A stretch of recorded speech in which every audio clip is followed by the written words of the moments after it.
Saya sejak umur 14 tahun, dari tahun 1983-an, 84, sekarang saya udah 52. Dari dulu sampai sekarang, saya otot tiap hari saya latih. Tiap hari?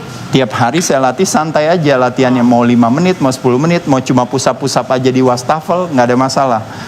Otot dikencangkan, tulangnya kuat. Tulangnya kuat, gerak saya normal, metabolisme saya normal, akhirnya lemak saya rendah. Lemak saya di kisaran kurang lebih 10%-an. Sekarang nih? Ya, sekarang 10%. Kalau pas lagi persiapan tanding kan 5%. Tadi baru ngecek soalnya. Poin saya, pertanyaannya adalah, apakah saya punya masalah dengan tekanan darah? Ya, jadi nggak ada. Punya masalah dengan gula darah, jadi nggak ada. Punya masalah dengan berbagai hal, yang ini akhirnya harus ketergantungan sama obat. Ada masalah gak saya? Saya nggak ada. Nah, jadi poin saya adalah kenapa saya bisa terjadi penghambatan penuaan sehingga jadi bentuknya berbeda dengan orang 52 tahun yang lain, hanya karena saya menjaga si ototnya saya kencangkan, maka tulang saya jadi tetap kuat. Maka apa yang terjadi? Lemak saya jadi rendah. Kalau lemaknya rendah berarti organnya berarti tetap sehat, cairannya berarti seimbang. Makanya kenapa bentuknya saya dalam 20 tahun terakhir bentuknya sama, hanya gara-gara saya menjaga keseimbangan ini. Sedangkan orang lain sebenarnya basic aja. Ya, jadi sebenarnya yang basic dasar, kalau teman-teman kadang kan kalau saya bilang latihan mesti pakai dumbbell atau latihan ke gym, pasti kita akan punya alasan cerdas untuk bilang saya nggak bisa melakukan itu. Tapi cara yang paling gampang adalah menggunakan tubuh kita sebagai gym kita sendiri.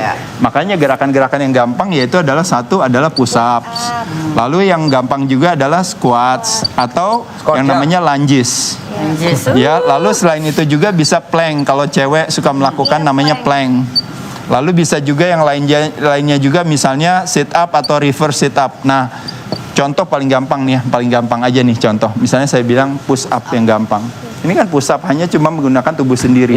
Ini push up kena 3 otot.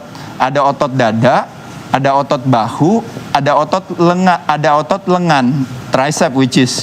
Ini otot dikencangkan yang terangsang kekuatannya tulang. Otot dikencangkan, gula kita kebakar.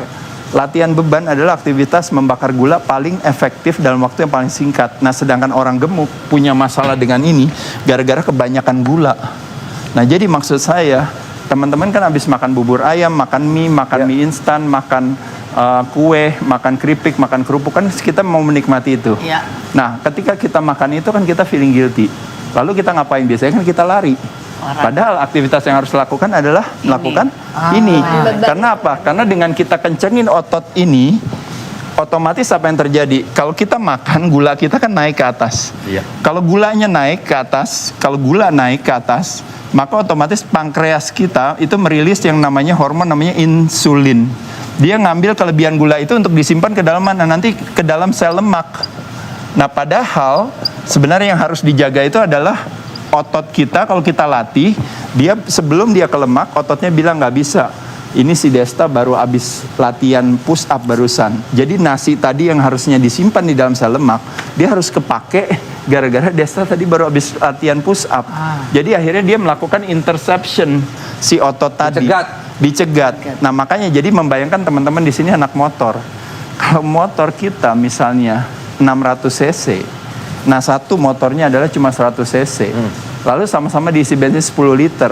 Cuma dipanasin doang. Yang cepat habis yang mana? Yang habis yang 600. Kenapa? Karena mesinnya gede. Nah, mesin gede, cc gede itu adalah direpresent dengan otot kita. Otot dan otak adalah 2 bagian di tubuh kita yang paling boros.